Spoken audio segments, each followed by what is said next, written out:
இன்னைக்கு நம்முடைய வாழ்க்கையில ஆண்டவர் கொடுக்கிற வாக்குத்தத்தங்கள், ஆண்டவர் வைத்திருக்கிற திட்டங்கள், ஆண்டவர் நமக்கு வைத்திருக்கிறத மகிமையான காரியங்கள், ஆண்டவர் நமக்கு வைத்திருக்கிறதான மேன்மையான காரியங்களை பெற்றுக்கொள்ள வேண்டும் என்றால் நம்முடைய வாழ்க்கையில வருகிற சின்ன சின்ன விஷயத்தெல்லாம் முறுமுறுப்பில்லாமல் அவரை துதிக்கிறவர்களாய் இருக்கும்போது கர்த்தர் நமக்கு எல்லாவற்றையும் கொடுக்க போதுமானவராய் இருக்கிறார்.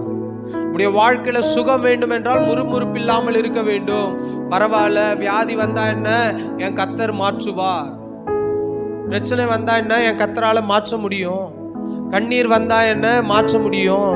கடன் இருந்தா என்ன, என் கர்த்தர் மாற்ற முடியும். ஏனென்றால் நீயோ கடன் வாங்குவதில்லை, கடன் கொடுப்பாய் போட்டிருக்க. ஆண்டவரே, ஏதோ ஒரு சூழ்நிலை நான் பண்ணிட்டேன், ஏதோ மதிகேடா செஞ்சுட்டேன், ஆனாலும் என் சூழ்நிலையை மாத்துங்க ஜெபம் பண்ணா ஆண்டவர் மாற்ற முடியும். திருப்பி என்ன பண்ணக்கூடாது, கடன்லயே போய் சிக்கக்கூடாது, கடன்ல மாட்டக்கூடாது.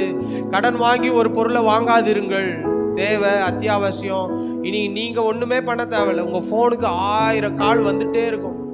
ஏன்னா ஒன்று ஃபோன் எடுத்தா போதும். எனக்கு அடிக்கடி ஃபோன் வருது, சார் உங்களுக்கு 5 லட்சம் கிரெடிட் ஆயிருக்கு சார் பேங்க்ல, உங்களுக்கு ஏதாவது கடன் வேணுமா? நான் கேட்பேன், ₹1 வட்டி இல்லாம தருவியா? அது எப்படி சார் கொடுக்க முடியும்? அப்ப நான் உங்ககிட்ட கேட்டேனா? நான் சொல்றேன், நீங்க கடனை தேடி போக வேண்டாம். இன்னைக்கு கடன் உங்களை தேடி வருகிறது. இன்னைக்கு எல்லாம் கடனை தேடி பேங்க்குக்கு போன காலங்கள் போய் இப்போ பேங்க்காரனே கூப்பிட்டு 5 லட்சம் வேணுமா, 10 லட்சம் வேணுமா, சாதாரணமா என்கிட்ட கேட்கும்போது நான் சொல்லுவேன், நான் வேலையே செய்யலையே, பரவாயில்லையா, கொடுப்பீங்களா? அது எப்படி சார் கொடுக்க முடியும்? அப்ப எப்படி சார் என் நம்பர் எடுத்து ஃபோன் பண்றீங்க? யார் சார் உங்களுக்கு என் நம்பர் கொடுக்குறா? நான் எதுக்கு சொல்றேன், நீங்கள் இன்னைக்கு ஒரு பொருளை பார்த்த உடனே ஒரு கடைக்கு போறீங்க. முன்னாடி கையில பணம் இருந்தாதான் கடைக்கு போனோம் ஒரு காலங்கள்.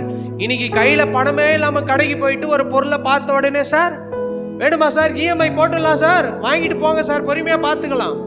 அதோட இவர் பார்க்க தான் முடியும், பொருளை கடனை கட்ட முடியாது. எதுக்கு இதெல்லாம் சொல்றேன், இன்னைக்கு நாம் ஆசைப்பட்டு வாங்குறது கூட சில நேரம் பிரச்சனை. உங்களுக்கு கண்டிப்பா தேவை, அது இல்லாம வாழ முடியாது, உங்களால அதை கட்ட முடியும், உங்களால கொடுக்க முடியும், உங்களுக்கு திராணி இருக்குன்னா ஒரு பொருளை வாங்குங்க.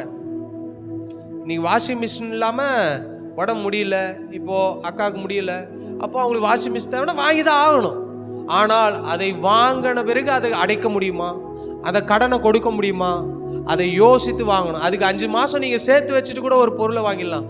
எதுக்கு சொல்றேன், இன்னைக்கு ஆண்டவரை நோக்கி பார்க்க வேண்டும். இதெல்லாம் செய்து விட்டு ஆண்டவர் மேல என்ன கூட பண்ணக்கூடாது, குறை சொல்லக்கூடாது.